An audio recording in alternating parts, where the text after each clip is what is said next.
Welcome to Your Intended Message, the perfect place for leaders and promising professionals who want to convey the intended message for greater success.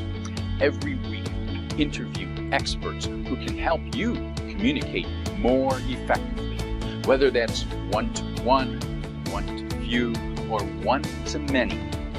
And perhaps the most important conversation, one-to-self. I'm your host, George Torok.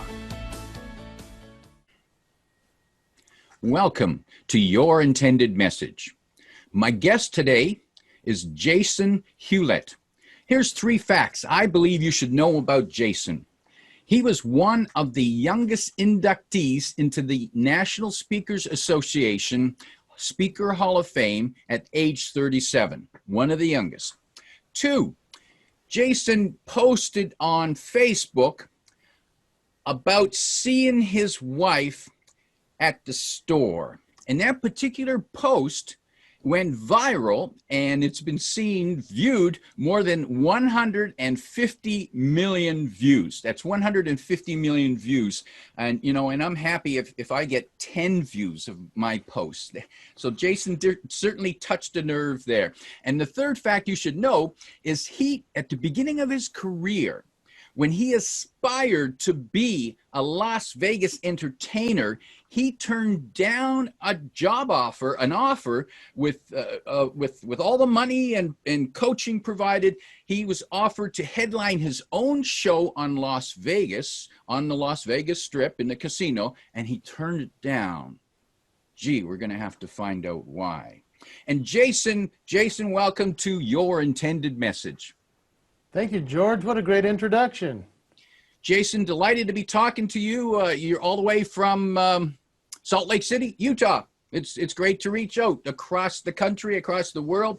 Now, I'm curious, and I'm sure some of our listeners are curious.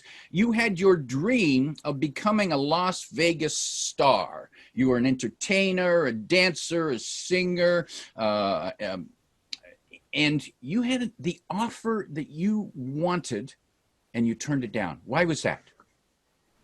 Well, George, I think that when we begin our careers, we have aspirations and dreams to do something great. My dream aspiration was the Las Vegas headliner show. And my wife and I, after 3 years of doing the performing and so forth, she and I went to Las Vegas for an offer. We didn't realize it was going to be this offer. We thought it was just, come be a part of one of our shows and we'll kind of coach you along. But it was really this offer of, we're going to take over your career. We're going to tell you what you get to do, what you get to perform. All the producers were there of the other shows that we had seen that were fascinating and wonderful, but they didn't necessarily align with my values. And I established my career with the intention of being a performer, entertainer that families could enjoy together. Grandparents wouldn't have to be embarrassed when the performer said something that was embarrassing to the grandchildren. And so I decided to do a family-friendly performance. Unfortunately, my values didn't align with the intention of the casinos. The casinos wanted to embrace the new theme of Vegas at the time, which was what happens in Vegas stays in Vegas. So things were a little bit more adult, if you will. And we could not come to a compromise, despite the fact that they thought I was the next great performer that would be a headliner in Vegas, and they were going to take over my career. But we walked away from that opportunity, and it may sound like I'm just saying it was a simple choice. It really was not. It was a game changer for me, because then I was blacklisted from the city from doing a headlining show there ever again. And I then turned my sights on being a performer and speaker for corporate events, which wanted family-friendly entertainment and wanted something that was appropriate for all ages. And so that's become my career, and that is the story.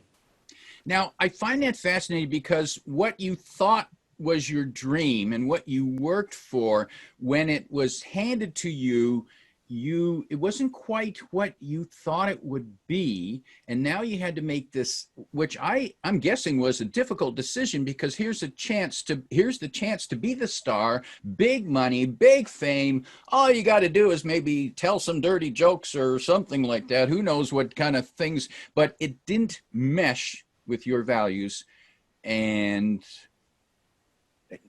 I'm guessing it wasn't an instant decision. Did you and your wife talk this over for some time? Oh, certainly. I mean, at the time, I was just living gig to gig as a performer, hoping to get the next opportunity. And so when all of a sudden you have your future lined out ahead of you, it's quite the experience to say, wow, they like me enough, they think and believe in me enough that I could be this guy. That was a huge coup for us. And then equally to say to ourselves, what do we stand for? What do we want our legacy to be? Someday we'll have children, we said way back then. What is going to be the thing that they'll know us for? And are we able to live our principles, our values, the foundation that we've created, and keep a promise to ourselves? Because, George, I made a promise years earlier that it would always be a family-friendly experience. And, you know, we can certainly change as we go, and I get that. And I have other peers that have accepted those types of huge offers, and I've watched their lives. And I'll be candid with you, I'm grateful I made the choice I did. It would be very hard to speak, I think, about the power of keeping a promise to ourselves if I hadn't made that choice. Now, speaking of promise, your book is called The Promise to the One. Now, who or what is the one, and why is that significant? So yeah, the book, let me grab it right here. The book, it has a pretty mountain on the cover, so it's kind of easy to find when you're at the Amazon store. But the promise to the one, a lot of people go, what is the one? Is it your boss? Is it the company you work for? Is it your customer? The one is you. The one is yourself. So what's your promise that you've made to yourself, and what potentially have you maybe broken in those promises throughout your life? That's what this book asks, and it's really a practice and a read of discovering what makes you happy and what is your true purpose in life, and what are some of the promises that you made when you were young that maybe you've forgotten, as well as what are some of the opportunities that are coming your way that maybe you need to turn away and keep a promise to self, even if it means, yes, the opportunity is great, you might make millions of dollars or a way better living, whereas in my case, you know, we've gone through life where I've even had years that were so down I've had to cash out the 401k just to survive. My life would have been way different had I signed the Vegas contract. So it's not to say that a promise makes everything perfect, but rather it makes everything peaceful, because our harmony is our integrity, and promises are a very important part of our lives.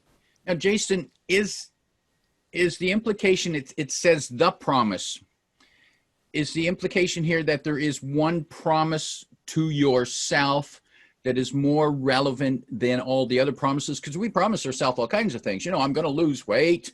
You know, yes, I'll clean out that closet, or all these little promises that we make to ourselves, we make to others. Is there one key promise that stands above all the others? Great question. I don't think so. I think that it's in the matter of little promises, big promises. I mean, we could talk semantics all day between a goal and a promise, commitments, etc. But I do like to lean into the concept of why set a goal when we can make a promise. And that's not to say that a goal isn't important, because of course they are. I've lived goals my whole life and they've helped me accomplish a lot. But when we have goals and we miss them, we just set a new goal. There's no ramification. Whereas with the promise, if you make it and break it, you have a problem. And so really a promise is a sacred goal. It's something you are absolutely going to do. So whatever the promise is to yourself, maybe it is to lose weight. That could be a good goal that you could say, I'm going to set some goals, some particulars to get me to my promise, which is, I just want to feel healthier. Maybe that's the great promise proclamation. And that's why I say goals are particulars where promises are proclamations. So what are your proclamations and your true promises to yourself? So this is a case of one having some really vital conversations with oneself about where one is and where one wants to go in life, I imagine. And it sounds like you've had this conversation at least once, if not more than once.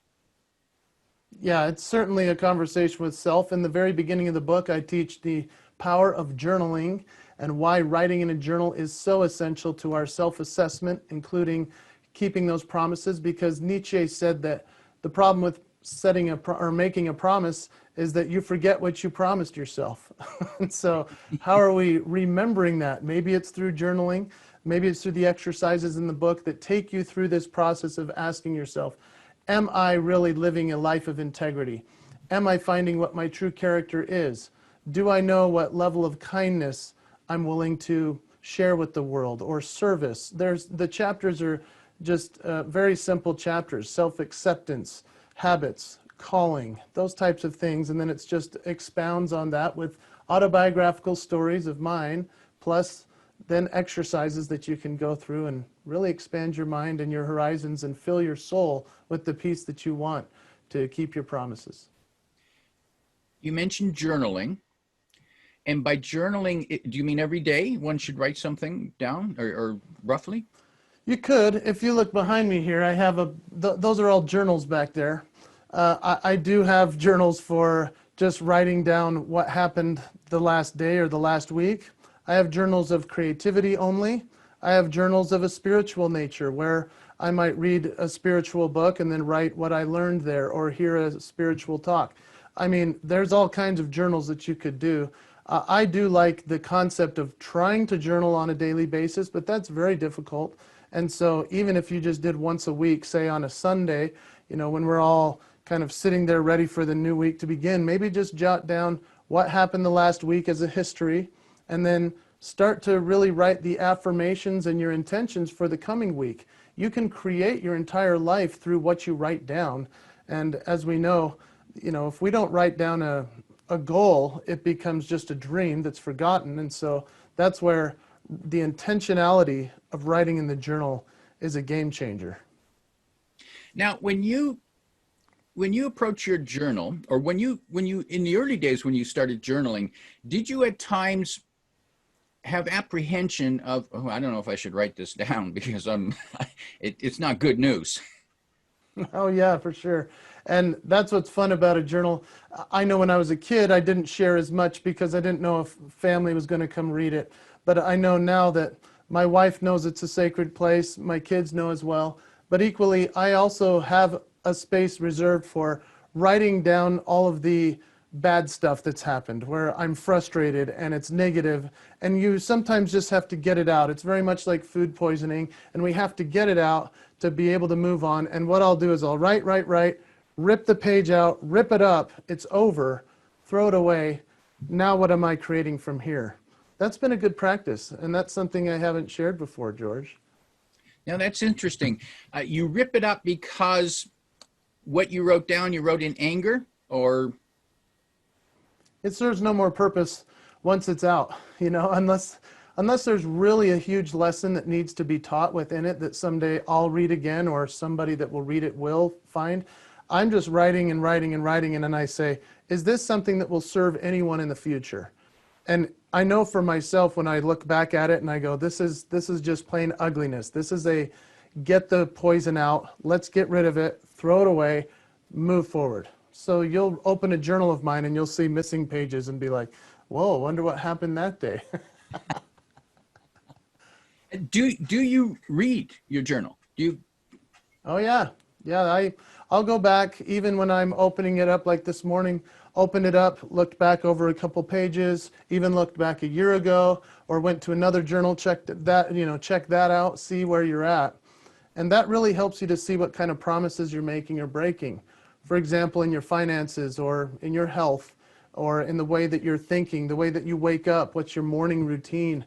If I have the same morning routine every single morning and I am not improving in some ways through the years, how do I need to change that? So as I self-assess, then I go through and say, oh, that makes sense. I need to shift that behavior, whether it's opening the phone and reading the news each day to start your day, rather than not opening the phone at all and just going for a jog, So that's how we can shift that behavior. And when you write in your journal, is it full sentences, or is it point form? Because I found that sometimes when I write things, they're just point form, and other people can't understand it. Yeah. Well, really, the journal's just for you. And so I write it as as free form as I want with my long sentences, and then I'll bullet point the things that I'm going to go attack or that are bothering me, and then the solution. So it's really just like a blank canvas that you can create anything you want out of it. Mm. So it sounds like your journal becomes your psychiatrist couch. That's right. And it's a really good one, you know, because you get to assess yourself, see what's happening, and then I will go and I'll talk to my wife about it, or my coach or mentor, other people, and I say, hey, I had this thought this morning, I was writing in my journal, what do you think of this? And they'll say, ooh, I think that's a great idea, or no, that gets you off track from your dreams and goals. So what are some of the promises that you can make that are better for yourself? And that's what the journal helps me assess. Now, taking the concept of journaling and just extending it a little bit, let's look at that Facebook post you wrote. It looks like when you wrote that, looked like you were journaling, because you weren't really writing it for anyone else. You were just writing your thoughts. Let me see. It started out with you know, and this is not a typical Facebook post. Starts out, kind of embarrassed to admit this, but I think I sort of cheated on my wife today. Now, that's a catchy sentence. No wonder it caught attention. But what really happened was, tell us. Yeah, I was just writing this thing that happened, this story that I thought was funny, as if no one was going to read it. I knew a couple people would see it, but I posted it very late at night. And I had gone to Target before I was going on a trip. Target is a big store in the U.S., and I went to the store by myself to get some manly things, some beard trimmer, some beef jerky, some sardines. I'm throwing it in the cart, and I rushed to the closest line that had only 2 people in it. So the line with 2 people, there was a brunette and a blonde, and I looked up and went, whoa, and then I realized it was my wife. So in that split second, I didn't realize that she was at the store. She had come independent of my trip. And so I talked about how I felt like in an instant I cheated on my wife because I saw this beautiful blonde and went, whoa, who's that beautiful woman? And then realized, oh, that's my wife. And so this whole post became a thing where across the entire world, it was the top trending story online. Even the day that the Kardashians had babies, like crazy stuff. I was the top trending name for about 48 hours in the whole world about this post, because people read it thinking I was actually cheating, which they love that as a hook. And then it turns into a love story about seeing the person we love, somebody that we see all the time, as if it were with fresh eyes, and to be grateful for the light that they are in our lives. And it became a beautiful love story, and really became something that people would say, that's a man who's keeping a promise to his wife. And what a great story we get to read this, because usually it's not that good of news, you know, when somebody says, I cheated. So it was a fun, nice story. Yes, yeah, a very positive story, and clearly you are a romantic. Yeah, it was certainly the long form writing. It's funny, if you go on Facebook and you go to my Jason Hewlett page, you'll see that that's the top pinned post still after almost 5 years now since that happened. And there are all these women that write, you got to read this, and then they tag their boyfriend or their husband.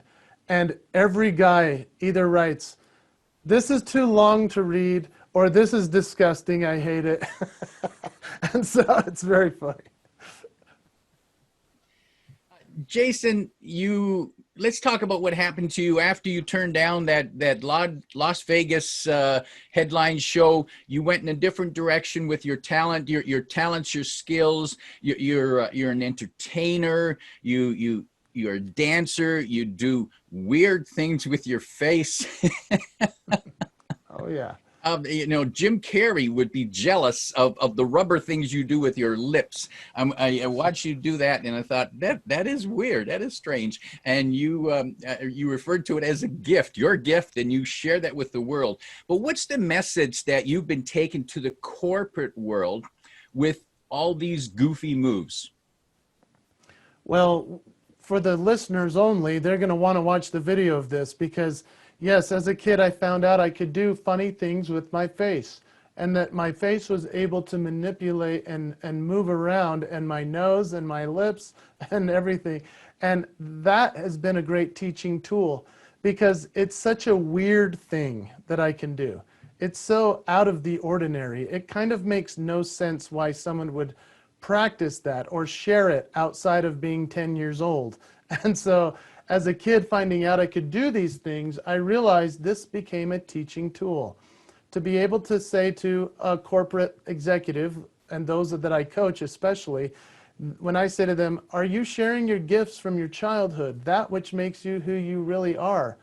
And then they reveal to me that they put the art pen or pencil down years ago, or they put the paints away, they stopped doing their poetry, they don't write music anymore. I mean, you go through the library of the life and the skill set of so many great leaders, and because of their job, they've had to put on this persona, which makes sense.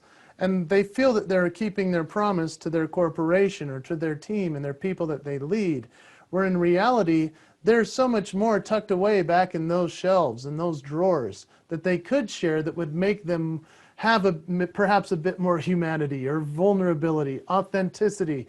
Maybe it is the ability to spread joy. Maybe it's the ability to solve more problems, and we aren't courageous enough to share it. And so that's why using my face is I say, look, these are my gifts, and you have talents that I don't have, and I have talents you don't want. So share what you've got. It's your gift with the world, and if you don't share it, you're cheating the world of that which only you can do. And it really knocks people out. They've never thought of it that way. But to see someone like me, who is a Las Vegas entertainer, now a Hall of Fame speaker, sharing these goofy faces or the things that I can do, and they say, how could you have so much courage to do that? And I say, I hope mine sharing it gives you courage to share yours. The tagline I saw with your book says, become a legendary leader and discover your signature moves. What's the meaning of that line? Because it sounds like there's a lot in there. Yeah, thank you. Great question. Legendary leaders really just means we're all legendary if we choose to be. And others will say, that's his signature move. That's what makes him unique.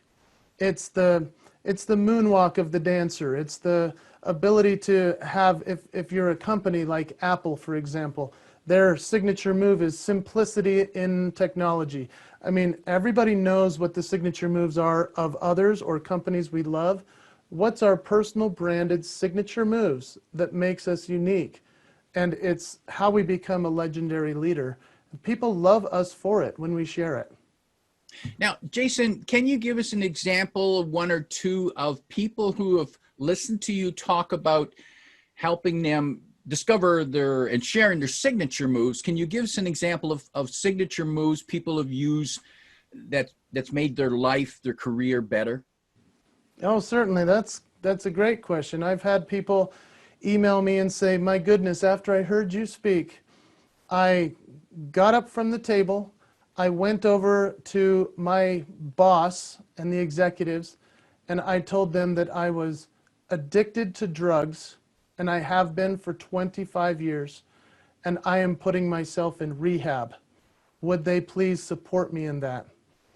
And you wouldn't believe the kind of responses I'm getting with this book, because people are now keeping promises to themselves rather than just suffering through another day of work, instead checking into rehab to fix their life.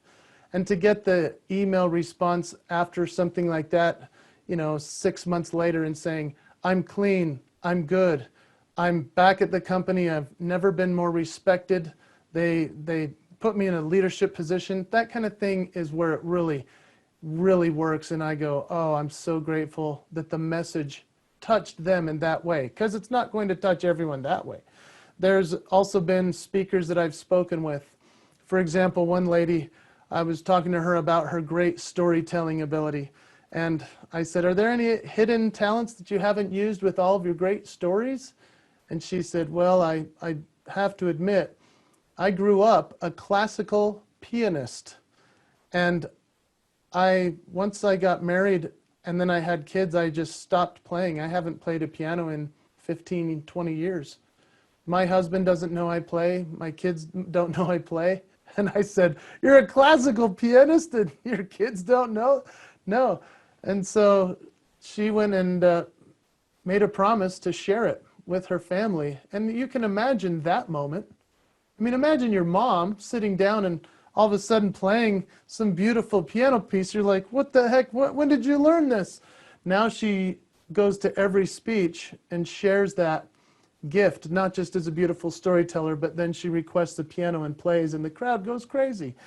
This is where this message really helps to get people to step out onto that ledge of saying, I need to share that promise that I created a long time ago, or that I need to keep to myself. And it really changes lives. It's a beautiful thing. How does now? Not everyone has the opportunity to have a conversation with Jason Hewlett and have Jason pose that question of okay, what's that signature move? What's that promise that you've broken that you haven't kept? So how does a person, how do they look into themselves and say, what am I suppressing? What promise am I breaking every day? How do they find that? Well, within the book, chapter 2 is the ICM process. And that's the way that we discover our signature moves. I stands for identify, C for clarify, M for magnify. So ICM process. And with the ICM process, really you're just identifying your gifts that you think are what your talents might be. And then you're creating your top 10 list. I try to encourage people to come up with 100 gifts that they have. And that's very hard to even get to 10. If I were to say, hey, write down 10 things you can improve, people are like, I got 20. But if I say, write down 10 things you're good at, they're like, I can't think of one. That's how we think. And so it's a matter of saying, how can we get out of our own heads and go into our heart and say, I know I've got this great talent, these gifts. And if I were to say, I'm an entertainer, I can then unpack that word to create from entertainment only. That means I'm creative. That means I'm restless. That means I'm relentless. I'm courageous. There's all kinds of things that come out of entertainer. And that's what's cool about the process. That's identify. The next one with clarify is where you involve other people. So you put your identified top 10 list to the side that you identify with. And now you're asking your peers, your trusted advisors, your spouse or partner, the people you love and who love you. And it's not an exercise of saying, hey, tell me what I need to improve. That's another time and place. This is a part where you say, I need your help to discover what you feel are my signature traits, my signature moves. What makes me who I am? And I'll tell you, George, what's cool is that if I write the word, I'm the entertainer, someone will give me the word just voluntarily, I'm highly entertaining. Or if I say I'm funny, they clarify the word is hilarious.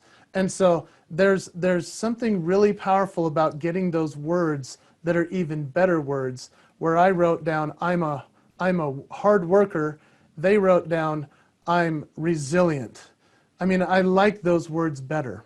And so then you come up with a list of your own identify, and then the list that others give you of clarify, and you put those together, that becomes your signature moves.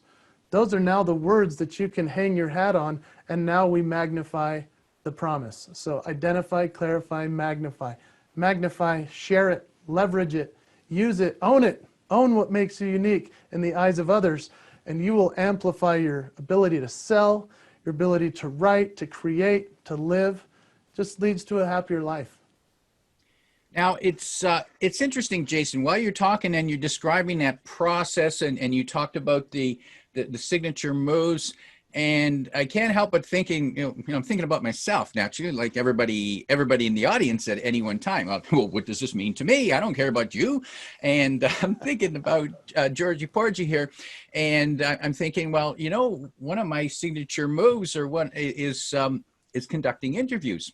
I hosted a radio show, an interview show for 19 years, and then I stopped and ended it 6 years ago. And only this year I started this podcast to leverage my my joy and my skills of interviewing. And of course, what I discovered is there are multiple skills in there, because there's listening, there's asking good questions, there's realizing that you don't have to be the center of the show. So interesting insights. You just gave me some wonderful insights for myself. And that's what a good speaker should do. People should walk away from your presentation. They might be thinking, wow, that guy does weird stuff, but you want them going away thinking what?